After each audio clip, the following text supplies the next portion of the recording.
सच्चिदानन्दरूपाय विश्वोपत्यादिहेतवे तापत्रयविनाशाय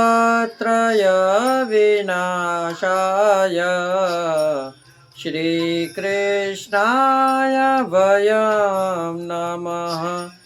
पुष्टिमार्गीय सर्वज्ञ करुणारसपूरित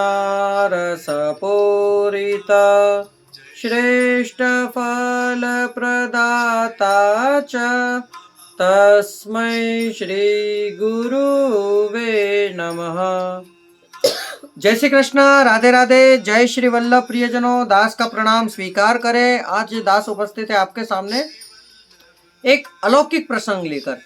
प्रसंग ऐसा कि क्या कोई शिष्य कभी अपने गुरु की डांट खाना स्वीकार करता है, जो सिर्फ गुरु की डांट सुनने में ही उसे आनंद की प्राप्ति होती हो? तो चलिए आज प्रारंभ करते हैं ऐसे ही एक क्षत्राणी की कथा, जो श्री गोसाई जी की परम कृपा पात्र भगवदीय वैष्णव थी।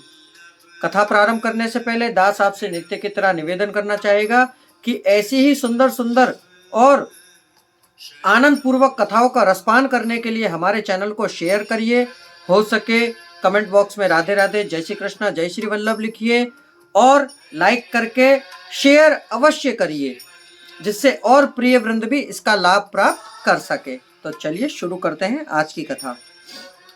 आज की जो कथा है वह एक क्षत्राणी जो कि गुजरात की थी।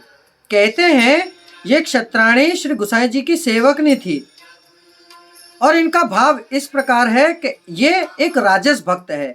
लीला में इनका नाम सुखदा है, जो ये श्यामा से प्रगटी हैं, जिससे उन्हीं के भाव रूप है। कहते हैं एक समय परम पूज्य श्री गोसाई जी गुजरात पधारे द्वारका जी के श्री रणछोड़ जी के दर्शन करने के लिए। उस समय मार्ग में आप श्री ने कहीं एक गांव में मुकाम किया। वहां पर श्री गोसाई जी ठाकुर जी की सेवा करके, रसोई करके ठाकुर जी को भोग धरने के बाद समय अनुसार भोग सराकर और आप श्री स्वयं भोजन करने को पधारे। उस समय वहां पर ये क्षत्राणी आकर और श्री गोसाई जी से विनती करी कि प्रभु महाराजाधिराज, आप कृपा करके मुझे नाम सुनाओ, जिससे मैं भी वैष्णव हूं। श्री गोसाई जी ने इस क्षत्राणी से कहा कि जाकर स्नान करके आ। तब ये क्षत्राणी स्नान करने के लिए गई, परंतु ये क्षत्राणी कुछ दृष्ट और संकोच बिना की थी। दृष्ट यानी कि कुछ कहते हैं ना कि अड़ेल बुद्धि के, जड़ बुद्धि के, जैसे श्रीमद् भागवत गीता में कथा आती है जड़ भरत की, ऐसी ही थी ये। अब आकर श्री गोसाई जी के समक्ष और खड़ी रही, कुछ बोले ना। श्री गोसाई जी ने आकर इसे नाम पधारे और आकर इसको नाम सुनाया, पर ये क्षत्राणी नाम बोले ही नहीं। 2 बार बोले पर नाम बोले नहीं। श्री गोसाई जी इसके ऊपर गुस्सा हो गए, कोपायमान हो गए।